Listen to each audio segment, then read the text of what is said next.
ಇವತ್ತು ಮತ್ತೊಂದು ನೋವು ನಮಗಾಗಿರೋದು. ಯಾರು ಅವನ ಹೆಸರು? ಯಾರು ಅವನ ಹೆಸರು? ಅವನು ಯಾರು? ಚೇತನ್ ಅಂತ ಹೇಳಿ ಏನೋ ಅವನ್ ಚೇತನ್ ಮೊದಲಿಂದು ಸರಿ ಇಲ್ಲ, ನಾವು ಸರಿ ಇಲ್ಲ ಅಂತ ಸುಮ್ಮನೆ ಬಿಡಬೇಕಾಗಿತ್ತು. ಈಗೇನಾಯ್ತು, ಅವನ ಮೇಲೆ ಬಿದ್ದು ಅವನು ಕಾರ್ಪೊರೇಷನ್ ಕಸಕ್ಕಿಂತ ಕಡಿಮೆ, ಅವನು ಇವತ್ತು ದೊಡ್ಡ ಮನುಷ್ಯ ಅಂತೇಳಿ ಅವನು ತಿಳ್ಕೊಂಬಿಟ್ಟಾನೆ, ಸರಿ ಇಲ್ಲ. ಆಮೇಲೆ ಅವನು ಕೇಳಿದ ಪ್ರಶ್ನೆ ಅನುಚಿತವಾದ. ಯಾಕೆ ಬೇಕಾಗಿತ್ತು? ಅವ್ರಿಗಾಗಲೇ ಕೊಟ್ಟು 20 ವರ್ಷ ಆಗಿದೆ. ನಾನು ಹೇಳ್ತೀನಿ, ಕಲ್ಯಾಣ್ ಕುಮಾರ್ಗೂ ಕೊಡಬೇಕು, ದೇವ್ ಕುಮಾರ್ಗೂ ಕೊಡಬೇಕು, ಆಮೇಲೆ ಲಕ್ಷ್ಮೀದೇವಿ ಅವ್ರು ಬದುಕಿದ್ದಾರೆ, ಆಮೇಲೆ ನರಸಿಂಹರಾಜು, ಬಾಲಕೃಷ್ಣ, ಅದು ಎಲ್ಲಕ್ಕಿಂತ ಹೆಚ್ಚಾಗಿ ಗುಬ್ಬಿ ವೀರಣ್ಣವರು, ಜಯಮ್ಮನವರು, ಸುಬ್ಬಯ್ಯ ನಾಯ್ಡು, ಹಿರಣ್ಣಯ್ಯ, ಎಂಥ ನಾಟಕ, ಇವರಿಗೆಲ್ಲ ಕೊಡಬೇಕು. ಅವರಿಗಿಂತಲೂ ಹೆಚ್ಚಾಗಿ ಕೆಂಗಲ್ ಹನುಮಂತಯ್ಯನವರು, ನಿಜಲಿಂಗಪ್ಪನವರು, ಕೆ.ಸಿ. ರೆಡ್ಡಿಯವರು, ವೀರೇಂದ್ರ ಪಾಟೀಲ್, ಬಿ.ಡಿ. ಜತ್ತಿ, ಭಾರಿ ಮಹಾಮಹಿಮರು ನಿಜಲಿಂಗಪ್ಪ, ಅವ್ರದ್ದು ಇದಾಗಬೇಕು. ಇದೆಲ್ಲ ಬಿಟ್ಟು ಗಂಭೀರವಾಗಿರದೆ ನಿನ್ಗೆ ಯಾಕಪ್ಪ ಬೇಕು? ಯಾರು ಜಮೀನು ಯಾರಿಗಾರ ಕೊಟ್ಕೊಳ್ಳಿ, ನೀನು ಯಾರು? ನೀನು ಕೇಳಕ್ಕೆ ಯಾರು? ಸುಮ್ಮನೆ ನೀನು ಯಾಕೆ ಕೇಳಿದೆ? ಇದಕ್ಕೆ ಏನಾರು ಒಂದು 20 ವರ್ಷದ ಹಿಂದೆ ಮುಗಿದೋಗಿ ಎಲ್ಲ ಭೂಮಿ ಒಳಗೆ ಐಕ್ಯವಾಗಿರುವಾಗ ನೀನು ಈ ಪ್ರಶ್ನೆ ಕೇಳಿದಾಗ ಅಭಿಮಾನಿಗಳಿಗೆ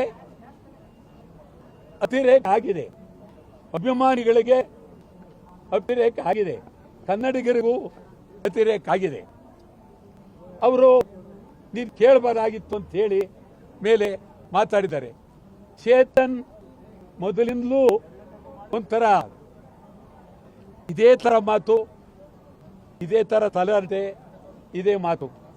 ಇವತ್ತು ಸರ ಗೋವಿಂದವ್ರ ಬಗ್ಗೆ ಪೊಲೀಸ್ ಸ್ಟೇಷನ್ಗೆ ಹೋಗಿ ಅರ್ಜಿ ಕೊಟ್ಟು FIR ಹಾಕಿದ್ದಾರೆ. ನಾನು ಪೊಲೀಸ್ನವ್ರನ್ನ ಕೇಳ್ತೀನಿ, ಅರ್ಜಿ ಕೊಟ್ಟ ತಕ್ಷಣ ಹೆಂಗೆ ನೀವು FIR ಹಾಕಿದ್ರಿ?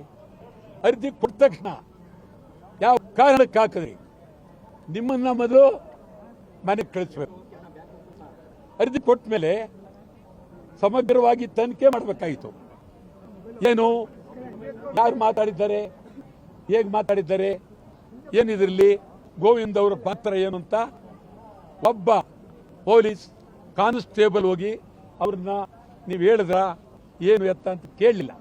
ಸಮಗ್ರವಾಗಿ ಗೋವಿಂದ್ ಅವ್ರನ್ನ ನೀವು ಕೇಳಿ ಆಮೇಲೆ ನೀವು FIR ಹಾಕಬೇಕು. ಈ FIRಗೆಲ್ಲ ನಾವು ಎದುರಲ್ಲ. ನೂರಾರು ಸಾವಿರಾರು FIRಗಳು ಹಾಕಿದ್ದಾರೆ, ಎದುರಲ್ಲ.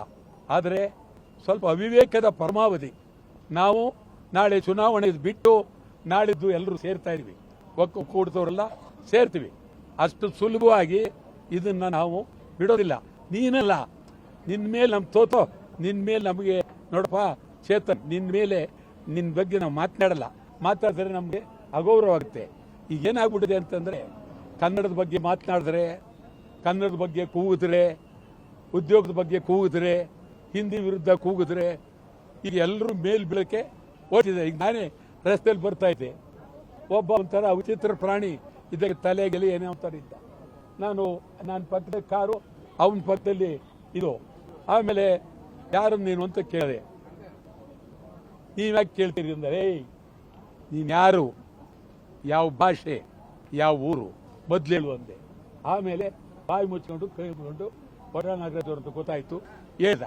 ಇನ್ನು ಮುಂದೆ ನನಗೇ ಇವರು ಈ ರೀತಿ ಹೇಳಿದ್ದಾರೆ. ಇನ್ನು ಮುಂದೆ ಬೆಂಗಳೂರಿನಲ್ಲಿ ಕನ್ನಡದವ್ರನ್ನ ಪರಭಾಷೆಯವರು ಹೊಡಿತಾರೆ, ಖಂಡಿತ ಹೊಡಿತಾರೆ. ಈಗ ಪರಭಾಷೆಯವರು ಬೆಂಗಳೂರಲ್ಲಿ ಎಲ್ಲ ಕಡೆ, ಕೋರಮಂಗಲದಲ್ಲಂತೂ ಅದು ಪರಭಾಷೆ ಅಲ್ಲ, ಪರದೇಶ. ಅಲ್ಲಿ ಈ ಥರ ಆಗೋಗಿದೆ. ಪರಭಾಷೆಯವ್ರನ್ನ ನಾವು ಕಂಟ್ರೋಲ್ ಮಾಡದೇ ಇದ್ದಾರೆ, ವಲಸೆ ಮಾಡದೇ ಇದ್ದಾರೆ, ಭಾಳ ಕಷ್ಟ ಆಗುತ್ತೆ.